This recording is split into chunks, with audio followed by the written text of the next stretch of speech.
Hello everybody, it is Tuesday, and that means another week of Tuesday tutorials. This is number 5, which will be focusing on how to deal with trainer lock. Last week, I don't actually remember what we discussed, but I'm sure it was something important. This week is trainer lock, something that's been popping up quite a bit. So, welcome to the Tuesday tutorial, where we learn something new every week. And if you don't, then you are probably better than me. So, this week, I didn't get too many games sent in. I did get a couple, so thank you to those who sent them in, but I just decided to go with one of my own games to see, it was kind of a good lesson, so I figured I'd just use one of my own games. Hopefully people send in more games, just record them, send them in. Even if you lose, they can be the best learning experiences. I know it's embarrassing to lose on stream in front of people who are watching you, but honestly, it's the best way to improve, to analyze your mistakes, and hopefully you don't make them again. So, this week we'll go into a game I played on PTCGO, and let's get into it. So, this week, I'm facing off against a player named Mijnajiku. I believe that's how you pronounce that. And I'm using a Tyranitar deck. Now, Tyranitar, solid deck. Unfortunately, it loses to anything fighting. But if you don't run into that stuff, you're alright. So, right off the bat, we'll start off here. Not sure what my opponent's playing yet. So, right off the bat with Tyranitar, you're just kind of hoping for a good matchup. Because if you face a Donphan, you're probably in trouble. If you face a Terrakion, you're in even more trouble. But we'll see what happens. So, starting off with a pretty decent start, I got a Cleffa and a Larvitar. Play both just so I don't get first turned. And he flips over a Skarmory, so I'm thinking, alright, this deck's probably not the greatest. There aren't too many competitive decks, or any to my knowledge, that run Skarmory. And he plays a Sage right off the bat. He's going to go for 3 and discard 3 regular metals. So right off the bat, I'm like laughing to myself. Okay, this should be an easy win for my Tyranitar. And then he benches a full art Cobalion. That could be trouble for Tyranitar. And then he benches an Oddish. And here we go. So, I deserve my punishment for laughing at my opponent right off the bat. This is not anything to be laughing at. Basically, the strategy of his deck is to get a Vileplume into play, preventing me from playing Switch, and then use Iron Breaker with Cobalion, which prevents me from attacking. So it's very similar to the idea of Vileplume with Beartic, but you just have Cobalion instead. So right now I'm thinking, that's not good. Unless I can get a couple Tyranitars into play, I'm not really going to be able to deal with that. And I Collector right away. I got 2 Larvitars, and there's a Cryogonal in there, but I don't even really want that. I'm just going to bench these 2 and eek. I don't really have any evolutions right away. And, alright. I think this is a good place to stop. So right off the bat, we can see some information we've gotten. The Skarmory and the Cobalion, those obviously work together, but the important thing is the Oddish. Now, it's important that when you see the Oddish, that you react. You think, oh, he's playing a Trainer Lock deck. What does that mean for me? Well, that means I'm not getting to play trainers once that Vileplume comes out. So if I get any trainers in my hand, I need to play them immediately. The most important thing is I'm playing a Stage 2 deck, and what I need to see immediately is a Rare Candy. If I can't Rare Candy into a Tyranitar before he gets a Vileplume into play, I'm going to be struggling to get my Stage 2s out ever, because I don't have access to cards like Communication, or, well, Communication's the big one, and Rare Candy. So I won't be able to actually search for my Pokemon, and I'm going to be reliant on Pupitar, then Tyranitar. My deck's going to be a lot slower. So, that's just all stuff that should be going through your head, and if you ever draw any excess trainers like catchers, and all that stuff, you usually want to use them as soon as possible, just so they don't clog up your hand. So, here we go. I eek, and not the greatest hand in the world. If he were to retreat and use Energy Press, that would only do 20, so I'm actually safe for now. But if he were able to knock out my Cleffa somehow, that's not good. That would probably end the game. I don't have anything, so fortunately his deck is slow, and when he plays the communication, my heart skips a beat thinking he might get a Vileplume. But he just gets a Gloom, and hopefully not much else. Plays a Fisherman to get back those 3 basic metals he discarded earlier, so that shows me he didn't really lose anything off that Sage at the beginning. And the important thing when looking at my hand is, there's no way for me to get a Tyranitar out. I don't have a communication, I don't have a rare candy, so I need to do whatever I can to get one of those out immediately. Play my Oak's New Theory that I fortunately top deck, and I'm hoping for rare candy, Tyranitar. Rare candy, Tyranitar, and I didn't get it. So, I'm going to communication, and look through my deck, and I'm going to pause here. Alright, so, let's cut to me. Something important that people don't really realize is that when you can play communication in these spots, you need to look for some stuff. You need to see what's prized. In my case, I know there's a Vileplume on the horizon, so I need to see how many stage 1s I'm working with. Are there any left in my deck? How many do I have in there? Because I'm going to assume my opponent's getting a Vileplume out next turn, which means I can't rare candy anymore. And that means I can only hit as many Tyranitars out as I have Puppetars. So this is just something you have to keep in mind. Plan ahead and just go through your deck and make sure you know what's in there. So let's get back to that. As we can see here, I only have 1 Pupitar in here. Now I believe my deck plays 2. There's 1 prize. So if my opponent does get that Vileplume into play, I am going to be left with 1 Tyranitar. My only attacker the entire game against Cobalion. And that's probably not good. So let's go from here. So I'm going to get my Pupitar out. It's allowing me to play max potion, so technically I could get rid of it, but that's cheating. You can't actually play that card if there's no damage on your field. Unless there's something I'm missing. I'm pretty sure that's how it works. But yeah, I'm going to Eek again. I don't get a great hand, but I do have a Twins, which is fine. So, Clef is in danger this turn, and he does have a communication, so Cobalion will be coming up soon. He shuffles in a Palkia Dialga Legend half, which it would probably be a little embarrassing to lose to that, to be honest. But, you know, Cobalion is no joke. He is a very strong Pokemon that came out in Noble Victories, and he's got another one there. And honestly, Iron Breaker is going to, well, break me. I mean, if he hits my Tyranitar for 80 with Iron Breaker, what do? I'm stuck. I can't play Switch. Tyranitar's got a 3 retreat cost, and that's about all there is to that. I can't get another Tyranitar in play, so I'm actually going to have to plan way ahead if I want to win this game.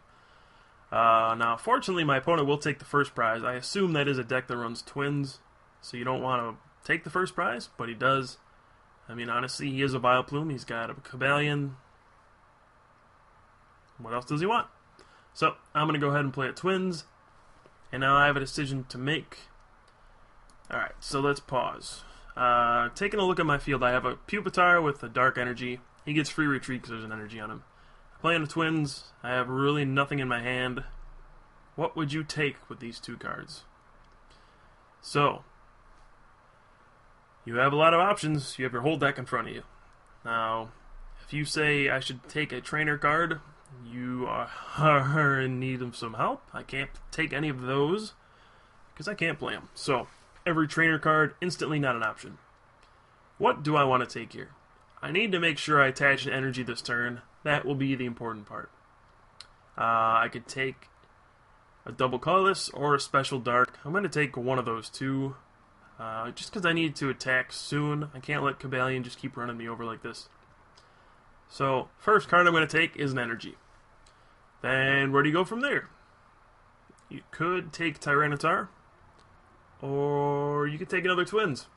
And in this situation, you actually don't need the Tyranitar this turn, So, just take the Special Dark, take the Twins, and next turn you'll be able to get the Tyranitar and the Double Colorless with your Twins and be able to attack. So, that's what I'm going to go with. You'd be surprised how often people do not think ahead with Twins, especially when there's Trainer Lock in front of you. So every single little move I make at this point is going to be extremely important. So I'm going to retreat Pupitar and send up a sacrificial Larvitar, and then I'll end my turn. So now I am still in trouble. If he gets a second Cobalion going, what do I do? But I'm just going to hope that my opponent's hand is bad. I do know he has plenty of energy in his hand, though, because of that Fisherman. He's going to take another prize, and things are not looking good. But hey, I'm just going to do everything I can do. Why not? So I draw a Junk Arm, a dead card, and now we have another Twins. So, let's pause again. What do we want to take this time? We can sacrifice another Larvitar, just to have another chance to power up our stuff. But I think in this case, the best option will be to strike now. You need to knock out this first Cobalion, try to get a Pupitar out of your prizes, and go from there. So we're going to have to see how it goes. But at this point, I'm really not expecting to win. I mean, he's got this full lock set up. I can only get out one Tyranitar. And, well, I don't know. I'm just going to do what I can. Megaton Tail. And since I do have two Special Darks that cancel out his Special Metals, that is fortunate. Unfortunately, I discard a Special Dark, but that's not the biggest deal in the world. And I get a Psychic Energy, so at least I didn't draw a Trainer off of my prize, but I did draw an Energy. I didn't draw a Pupitar, which was what I really would have wanted, but oh well. So he plays another Fisherman. He actually sends up Skarmory, which is kind of puzzling, but this actually might have saved me here. So he sends up Skarmory. If he would have sent out Cobalion and just did 80, I don't know what I would have done. I probably would have lost. Plain and simple. But now I can attach Psychic to Tyranitar, because I know in advance I'm going to have to retreat this guy. There's no other way I can get around it. I'm going to have to retreat. So, might as well bench the Darkrai Cresselia. I was reading it a second ago, in case you didn't notice, because I might need to attack with him. I honestly don't have any other attackers left. So, going to N, draw 5 cards, put him at 4. Hopefully he doesn't draw a whole lot, and I will be able to Power Claw this turn. And I was fortunate enough to draw another Double Colorless Energy. So next turn I can actually retreat and then have this big guy all powered up, ready to go. And I'm just going to double check my math. I can Power Claw for 80 and get a knockout. So I get a Rainbow off my prize. Not the greatest thing in the world. I was hoping for Pupitar. I think if I get another Tyranitar out, I'm pretty much secured in a win. I'm not sure on that, but I'm pretty sure I am. Now my other option there was to actually Darkness Howl, but I decided I might as well just put this guy on the back foot, attack, and put pressure on him because I do have that Double Colorless. I do have a way to attack in 2 turns. And right now, things still are not looking up. If he gets a third Cobalion, there's no doubt in my mind that I'm going to lose. He actually decides to attach to his active. Not sure what that's all about, but he's going to Copycat for 6. And honestly, in my spot, you can feel the Trainer Lock really killing me. I have so many dead cards in my hand. The only cards I can play are the Collector and the 2 Energy. And I grab a Jirachi and a Cryogonal. And this turn I'm actually going to try to stick that Cobalion in place, because one of the ways I could still lose is if I retreat, and then he just retreats his Cobalion and waits for my Tyranitar to come up again. And if that's the case, I'm just going to lose. So this turn is actually very big. I'm going to use Icy Wind with Cobalion, or with Cryogonal, and he stays asleep. So let's pause again. Come back to me. I'm just going to fix my camera real quick, because it's lagging. Alright, so there we go. So that was actually a big turn. One of the things you have to understand with Trainer Lock is your opponent is also Trainer Locked. This doesn't apply to Gothel, but Vileplume certainly does. So, what happens when your opponent can't play trainers? Well, they can't play cards like Switch, or Full Heal, or Life Orb. Stuff that gets them around special conditions.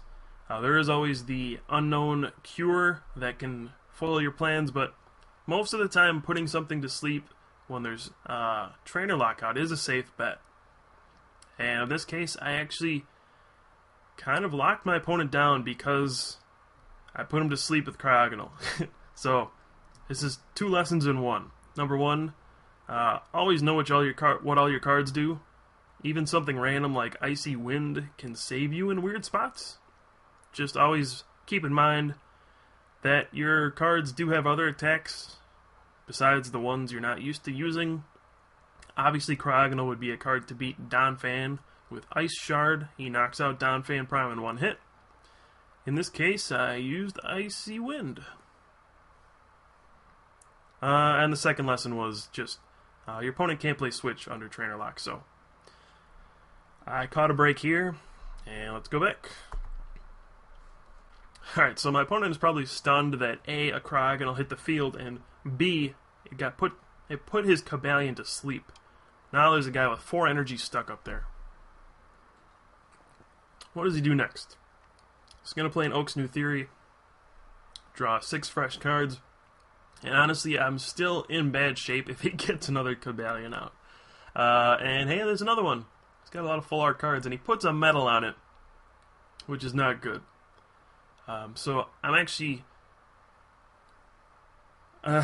in a lot of trouble still. Even if I retreat and Megaton Tail get a knockout, if he sends out that Cobalion and just gets another energy and uses Energy Press to knock me out, I still lose. That's how bad this is. And I get 0 for 3 on Jirachi, but that didn't really matter. I was just playing cards in case he played N. So here we go. Megaton Tail for the knockout. And we still don't get Pupitar. This is horrible. It comes down to this. If my opponent has an energy, I lose the game. He will Energy Press, knock out Tyranitar. I did everything I could, which is really all you can do against Vileplume. Just play whatever you can and hope for the best. And here we have a copycat. Here we go. 6 cards. If he gets an energy, I lose. If not, I'm going to win. This unwinnable game, I can actually win thanks to Cryogonal, thanks to Megaton Tail, thanks to just retreating and realizing what the limitations are under Trainer Lock. And my opponent concedes. He didn't get the energy. So I was going to Megaton Tail and knock it out and win the game. So that's just kind of how it goes. So let's go back here. Lessons under Trainer Lock, just be aware of what you can do and what your opponent can do. In this situation, I honestly wasn't able to do much, but I gave myself the best chance I could to win. I just kind of set up my Tyranitar, made sure I could retreat him, because I knew I'd have to. We know both of us can't play Switch, so he can Iron Breaker and prevent me from switching, and then retreating and then attacking him again. And I knew that Icy Wind could put him to sleep and keep that Cobalion stuck in place for me to knock him out, because if he was able to retreat that Cobalion, I would have just lost. That's all there is to it. He would have knocked me out, or he would have just retreated and waited for Tyranitar to come up, and then when it did, he would have knocked me out. I had no other attackers in my entire deck, but that's how it goes. I got pretty lucky, but it's just a lesson to know what you can do. Don't just give up because your opponent got a Vileplume out. Take a look at what all of your cards do, and just think about it. It's not a normal game. You're not just the one limited by Vileplume. Your opponent is limited as well. So keep in mind what he can and can't do as well. Don't just focus on what it does to you. A lot of times Trainer Lock does devastate you to the point where you can't do anything, but sometimes you can find a way out. So there are random things like putting your opponent to sleep that can save you the game. So that'll be it for this week. Thank you guys for watching, and from here we will go into questions. So post your questions in the chat, and as long as they're not inappropriate or stuff like what's your deck list, what should I play for cities, etc. I think you know what appropriate questions are. I will try my best to get to all of them. So, ask away, and we'll get to those questions.